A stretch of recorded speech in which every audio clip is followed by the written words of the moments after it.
Good afternoon, everyone. Welcome back to Action for the Soul. It's been a while. It's nice to be back. Okay, we're in Perashat Kedoshim, and Perashat Kedoshim is one of those parashiot where you could just spend hours looking at each one of the mitzvot. And while I'm sure that everyone here can spend some time thinking very deeply about how they can translate the word kadosh, what I want to do with you is I want to try to offer you a little bit of different insight into how we understand this pasuk. Pasuk says, Kedoshim tihiyu. Sorry about that. My wife always manages to call me when I'm starting a class. Always. And she knows Thursday's my time. Anyway, so you have a Kedoshim tihiyu. Okay, pasuk says that Hashem says, Kedoshim tihiyu. I want you to be holy. Why? Ki ani Hashem, because I am kadosh. Okay, so let's unpack this. So Rashi has a very, very interesting way of translating the word kadosh. Now, if you were to ask your friends, to translate the word holy, what would they say? The word holy, or what imagery do you think comes up as a result of thinking about Kedusha, of holiness? For me at least, I'll tell you how I think about it. For me, when I think about Kedusha, I think about something like a priest. I think of the rabbi. I think of the people that are untouchable. They're often void of any desire of materialism. These are people who have dedicated their lives to become public servants. When I think of Kadosh, I think of other things. I think of temples and the Himalayas somewhere out, like something that's far away, and like that was my vision, my conception of what holiness is. So what does Rashi say? He says, Daber el kol bnei Yisrael mata lehem kedoshim to you ki kadosh ani Hashem Elokechem. Rashi says, Daber el kol Yisrael melamed shne'emra parsha zu. Okay, this parsha was really taught to the Jewish people, and this parsha is something that is important to every single human being. How do you do that? Can you guys mute yourself? Who is that? Mute. Okay, I got it. He says like this. Rashi says, "Kedoshim tiyu." He says, "Heheyu perushim min ha'arayot umin ha'avera." To be kadosh means to separate yourself from any kind of sexual immorality and from sin. Any time, okay, you find holiness, okay, and when you break out of that which was supposed to be, I guess, the borders of that particular relationship, you take out Kedusha. So what does that look like? The time that, if you're married, then you know that the time in which you heard the word Kadosh being expressed was under the chuppah. Harei at mekudeshet li. Will you be consecrated to me with this ring? So what does Kedusha over there mean? And this is what I think Rashi is saying. Under the chuppah, the word Kedusha is expressed through separation. Because under the chuppah, the Chatan is telling the Kala, and the Kala is telling the Chatan that I am separating myself from every single other human being on this planet. I'm making myself Kadosh. I'm removing myself from everyone else, and I'm permitting myself to you and to nobody else. And that act of separation itself is the act of Kedusha that you and Rashi is talking about. The prishut, the idea of removing yourself, creating the geder, creating the boundary, is what the Kedusha actually is. Now, what's interesting is that, and I'm sure you thought about this, because I just saw it today, where the pasuk says, Adaber el kol bnei Yisrael v'amart lehem kedoshim tihiyu. Which tense is the word tihiyu written in? It's in the future. And the question is, why? Why can't it say kedoshim hiheyu? You should be holy, like right now. Why is it in the future tense? Is it talking about some state that's going to happen later? Is it something that I can't do right now?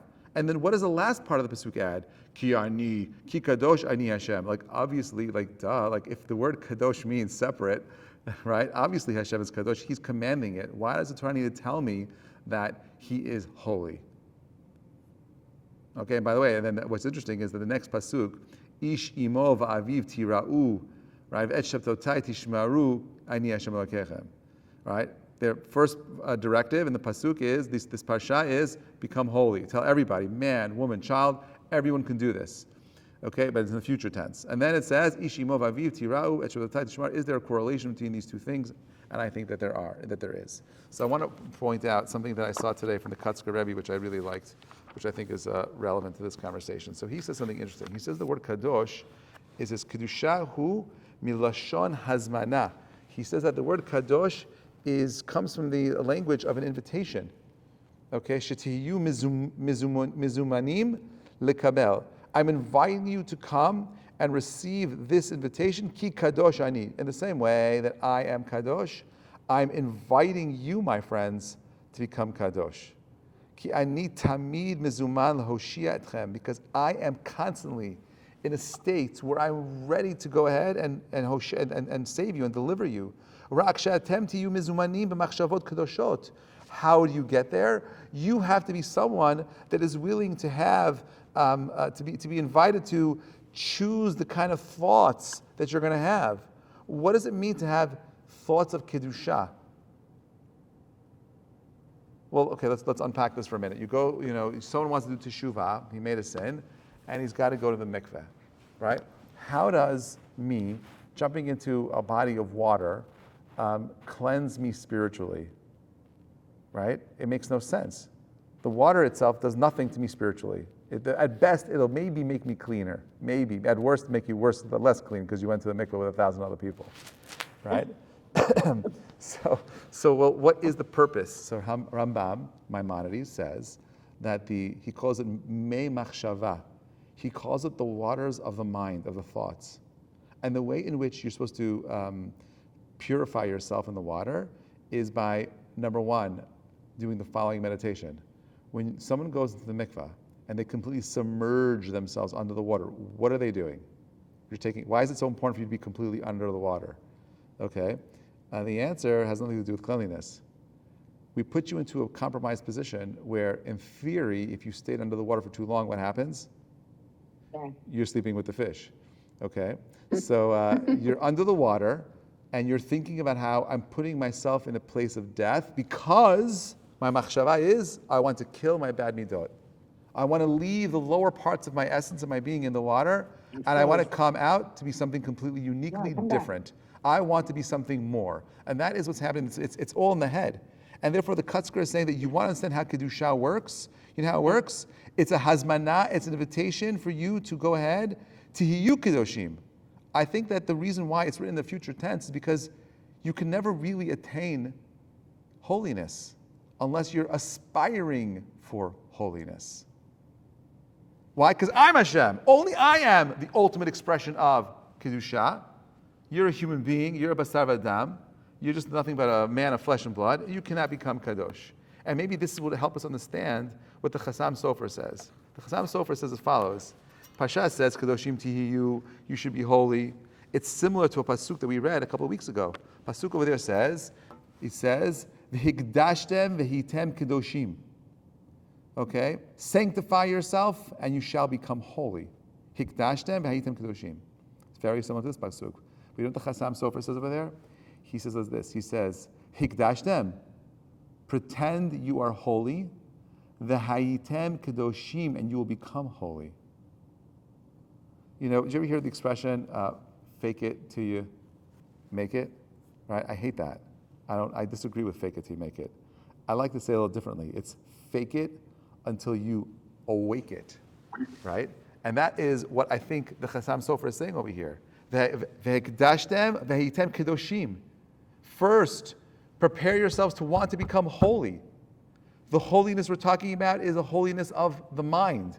It has to do with your thoughts, your aspirations. If you're watching what's happening today on these campuses, I spend so much time on campus talking to young students, professors, and there was this, feeling of pluralism and, just an open dialogue. These were the ideas and ideals that campuses at least had, when I was a rabbi on campus, in 2002, and in the 90s, certainly this is all values that we shared. And today, who wants to think? What does it mean to be kadosh in 2024? It means making a kiddush Hashem. It means recognizing that you have to have respect for the parents. It means recognizing this thing called Shabbat, which is all about boundaries. Kedusha means recognizing that I have humility, that I open myself up to the possibility of another understanding. We are living in a time in our history where there is zero Kedusha. It's all about no boundaries. Do whatever you want to do. Say what you want to say. Be inflammatory. Don't worry about feelings. Just do, go, act. Protest. This is the antithesis of Kedusha. Am Yisrael, and I hope, whenever I see things like the Israeli army sometimes, I'm not sure if it's the army posting it or Israeli soldiers posting things that they did in Gaza that make me uncomfortable, like, parading through someone's house and their laundry or spray painting something in a mosque that was destroyed. That is not the way of being a kadosh. Being someone who is kadosh is someone who is thinking very deeply about how they can be sensitive to everybody, even your enemy. It means being someone who is proactively trying to think about how they can be better as individuals, how we can do better at our professions, how we can be better at being spouses and parents and everything what it means to be a human being. This directive of Kedoshim Tihiyu it's got to be future tense, because you're never arriving at Kedusha. The Kedusha comes from, we make Havdalah. Hamavdi ben Kodesh Lachol, right? You're making a separation. To be Kadosh means to be distinguished. How are we differentiating and distinguishing ourselves from the world around us? One of my rabbis said that in our generation, it's the first time in history where Jews have the least physical Jewish appearance. Where today, someone who is Jewish can completely blend into the non-Jewish world and no one would ever know.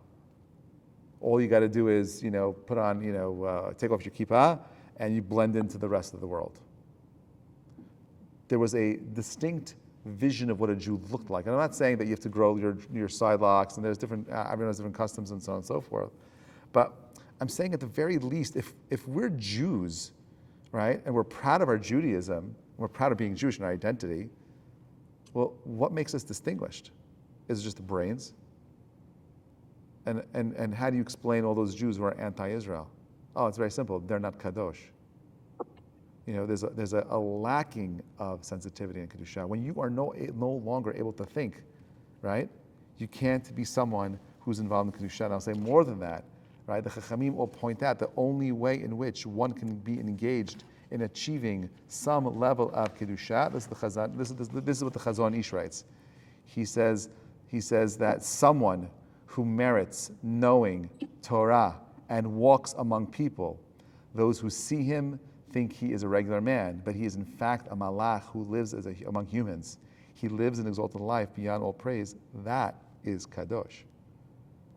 The unassuming person who's helping in the background, right? The people that are in a place where they are engaged in becoming better versions of themselves. That is what I believe this kadosh means. And who's asking us to do it? Hashem. Hashem, the Infinite One, is saying, my friends, I can be kadosh. You can be kadosh. I have the ability of doing, I am this, and all you have to do is reach out to me. One last kutzker, and we'll call it a day, and then we'll take questions. He says as follows. He says, the Midrash, right? Kedoshim tiyu, yachol kemoni. You can be like me.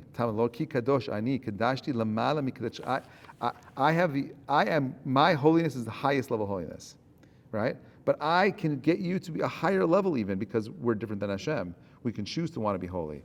How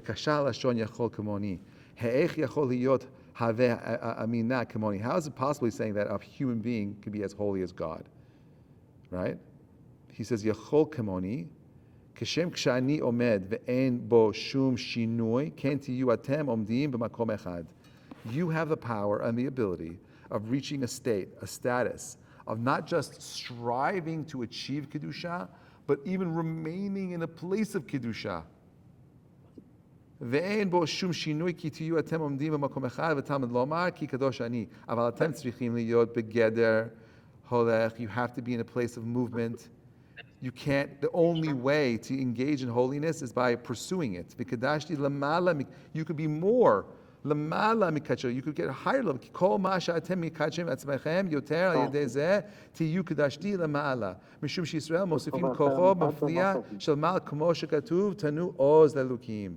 You have the power of achieving the highest level of holiness through the desire of striving for the Kedusha. That's what Hashem is promising. You want to be holy, you want to achieve Kedusha. Okay, how do you get there? To you in the future tense. The way in which you get there, my friends, is through struggling, envisioning, trying to create the picture of where you want to be. Your homework for today is as follows. Do you have a picture in your mind's eye of what it means to be Kadosh? Are you striving to achieve Kedusha?